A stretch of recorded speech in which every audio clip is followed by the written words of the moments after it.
Ela é toda azul cobalto, tem 1 metro de comprimento e é o maior papagaio capaz de voar do planeta. Mas o mais impressionante é o bico, uma ferramenta tão poderosa que consegue partir cocos duros que resistiriam a um martelo. Essa é a arara azul grande, símbolo do Pantanal. Há poucas décadas ela quase desapareceu para sempre, sobraram menos de 1.500 aves livres. Hoje você vai conhecer a história completa dessa ave extraordinária, porque ela depende de 2 palmeiras e até de um tucano para existir, e como o Brasil a trouxe de volta do abismo. A arara azul grande, de nome científico Anodorhynchus hiacintinus, é a maior espécie de arara e o maior papagaio voador do mundo. Um adulto mede cerca de 1 metro da cabeça à ponta da cauda e pode pesar entre 1,5 kg e quase 2 kg. Existem papagaios mais pesados, como o cacapo da Nova Zelândia, mas esse não voa, então o título de maior papagaio em voo é da arara azul. A plumagem é de um azul cobalto intenso e uniforme, contrastando com 2 detalhes amarelos vivos, um anel de pele nua ao redor dos olhos e uma faixa na base da mandíbula. Essas manchas amarelas são pele, não penas, e ajudam a distinguir a espécie das outras araras azuis do Brasil. O bico da arara azul é uma das ferramentas mais poderosas do reino das aves. Ele é grande, curvo e recoberto por uma camada córnea espessa, movido por músculos maxilares extremamente fortes.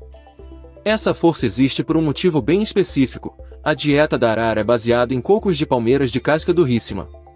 Ela apoia o cocô contra o bico, usa a língua musculosa e a mandíbula como um quebra-nozes vivo, e acessa a amêndoa oleosa por dentro. Poucos animais na natureza conseguem abrir esses frutos. Essa especialização é a chave da sobrevivência da espécie, mas também é uma vulnerabilidade: se as palmeiras somem, a arara fica sem alimento. A dieta da arara azul grande é altamente especializada e depende principalmente de 2 palmeiras.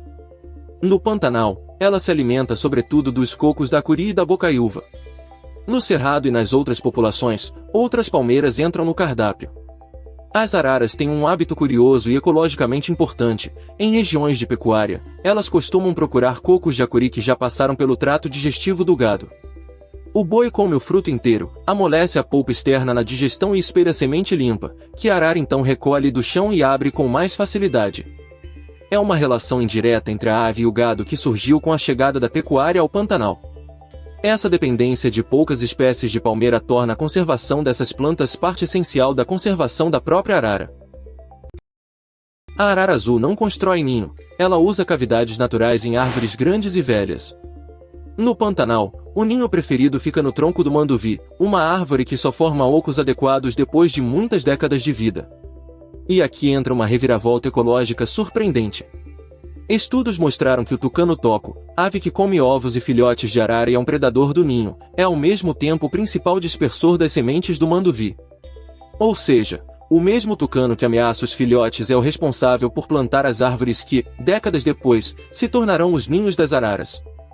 Predador e jardineiro na mesma ave. É um dos exemplos mais elegantes de como espécies de um ecossistema estão entrelaçadas de formas que não são óbvias à primeira vista. A arara azul grande é monogâmica e forma casais que costumam permanecer juntos por muitos anos, possivelmente pela vida inteira. Os pares são vistos quase sempre lado a lado, voando, se alimentando, dormindo próximos e cuidando um do outro através da limpeza mútua das penas. Essa fidelidade tem valor prático. Criar filhotes de arara é uma tarefa longa e exigente, e um casal experiente e coordenado tem muito mais chances de sucesso do que aves desemparelhadas. A reprodução é lenta, a fêmea costuma pôr 1 ou 2 ovos por ninhada, mas na maioria das vezes apenas um filhote sobrevive e chega à fase de deixar o ninho. Essa taxa reprodutiva baixa foi um dos motivos que tornaram a espécie tão vulnerável quando a caça se intensificou. O desenvolvimento de um filhote de arara azul é longo. Depois de uma incubação de cerca de 1 mês, o filhote nasce sem penas e completamente dependente. Ele permanece no ninho por aproximadamente 3 meses até criar penas e ganhar força para voar. Mas a independência não vem aí. Mesmo depois de deixar a cavidade, o jovem continua acompanhando os pais e sendo alimentado por muitos meses, aprendendo a técnica difícil de abrir os cocos duros.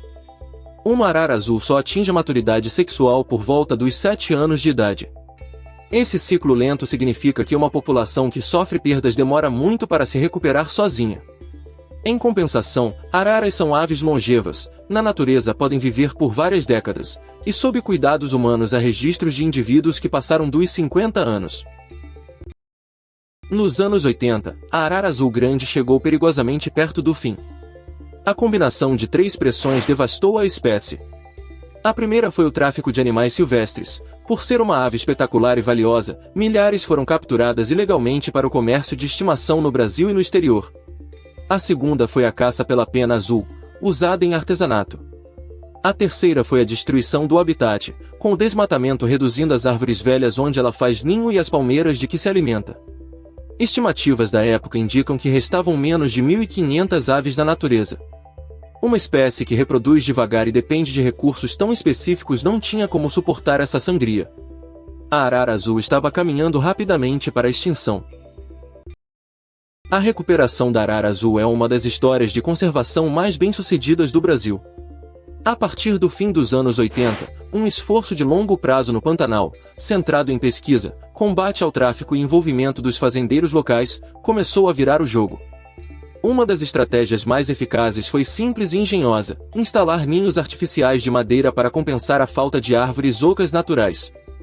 As araras aceitaram essas caixas e passaram a reproduzir nelas, aumentando o número de filhotes por temporada. Combinado com o fim da caça e a proteção das palmeiras, esse trabalho fez a população crescer de forma consistente ao longo de décadas. Hoje estima-se que existam vários milhares de araras azuis no Pantanal, e a espécie deixou de estar entre as mais ameaçadas. Graças a esse esforço, a arara azul grande hoje é classificada pela IUCN como vulnerável, uma melhora significativa em relação à situação de risco iminente das décadas anteriores. Mas vulnerável ainda é uma categoria de ameaça, e o trabalho está longe de terminar. As populações fora do Pantanal, no Cerrado e na região amazônica de transição, seguem em situação mais delicada. Os incêndios que atingiram o Pantanal em anos recentes destruíram vastas áreas de habitat, matando aves e árvores de ninho que levam décadas para se formar. O tráfico não desapareceu, apenas diminuiu. A conservação da arara azul continua sendo uma vigilância permanente: proteger as palmeiras, manter os ninhos, combater o fogo e o tráfico. A recuperação provou que é possível, mas mostrou também que reverter o dano leva gerações. A arara azul grande é o maior papagaio voador do mundo, uma ave que parte cocos com o bico, que forma casais para a vida toda, e que depende de palmeiras, de árvores centenárias e até de um tucano para existir. Ela esteve à beira da extinção e voltou graças a um dos maiores esforços de conservação que o Brasil já viu. É a prova de que o estrago pode ser revertido quando à vontade. Se esse vídeo te deu uma visão nova sobre essa ave símbolo do Pantanal, deixa o like, comenta qual foi o fato que mais te surpreendeu, e se inscreve no canal para acompanhar os próximos. A matéria completa com fontes está no link da descrição. Até o próximo.